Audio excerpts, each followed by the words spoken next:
Assalamualaikum warahmatullahi wabarakatuh. Hamdan wa syukran lillah. Shalatu wassalamu ala Rasulillah Muhammad bin Abdillah. Amma ba'da. Perkenalkan, saya Ahmad Sultan. Di sini saya akan menerangkan materi tentang mengenal proses munculnya fatwa MUI.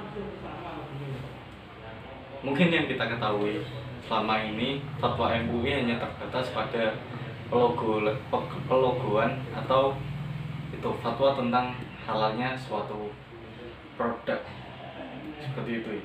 Tapi tidak, di sini kita akan membahas fatwa MUI secara ringkas dan jelas dari mulai fatwa hingga MUI-nya sendiri. Yang pertama, fatwa. Fatwa berasal dari bahasa Arab al-fatwa yang berarti petuah, nasihat, jawaban atas pertanyaan yang berkaitan dengan hukum.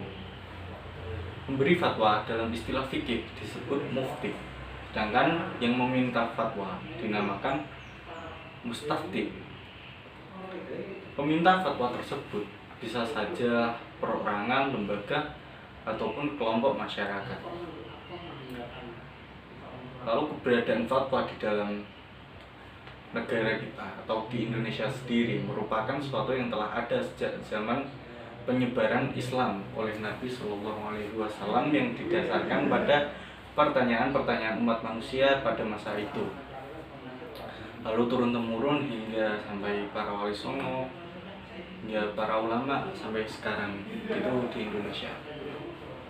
Jawaban yang diberikan oleh Nabi Shallallahu Alaihi Wasallam ada dalam dua bentuk, yaitu yang pertama, jawaban yang langsung diberikan oleh Allah Subhanahu Wa Taala melalui malaikat Jibril yang tercantum dalam Al-Quran, dan yang kedua, jawaban yang berupa pendapat Nabi Shallallahu Alaihi Wasallam sendiri yang tercantum dalam hadis. Pertanyaan-pertanyaan beserta jawabannya ini dapat dilihat pada ayat-ayat Al-Quran dan hadis-hadis Rasulullah Shallallahu Alaihi Wasallam. Konsep fatwa dalam Islam mengalami perkembangan dari masa ke masa, hingga dari zaman Nabi hingga sekarang itu mengalami perubahan dan selalu dinamis, tidak stabil. Di Indonesia kita mengenal yang namanya MUI yang mendapat kewenangan dalam mengeluarkan fatwa di lingkup kenegaraan. Majelis Ulama Indonesia atau MUI merupakan organisasi yang dapat memberikan nasihat dan saran mengenai masalah-masalah hukum, keagamaan, sosial kemasyarakatan melalui produk bernama fatwa. Jadi konteks di Indonesia, fatwa ini dinamakan produk. Dalam proses penetapan fatwa, metode yang dipergunakan oleh Komisi Fatwa MUI dilakukan melalui 3 pendekatan. Yang pertama, pendekatan nas qot'i. Yang kedua, pendekatan qauli. Dan yang ketiga, pendekatan manhaji. Mungkin yang kita ketahui di Indonesia yang mungkin melekat pada MUI sendiri, yang khas dari MUI adalah pemberian fatwa berupa produk cap halal dalam suatu misal makanan, lalu hal-hal yang digunakan untuk bersuci, mungkin itu dari penetapan fatwa. Nah, yang sekarang adalah proses penetapan fatwa.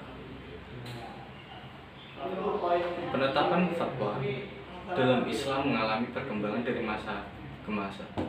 Pada masa Nabi, pertanyaan-pertanyaan umat mengenai Islam, baik dalam bidang ketauhidan, syariah maupun akhlak, langsung dijawab kepada Nabi. Kalau sekarang ya lewat MUI, itu yang khusus di Indonesia melalui MUI, melalui itu Komisi Fatwa MUI, lalu produknya berupa fatwa itu tadi.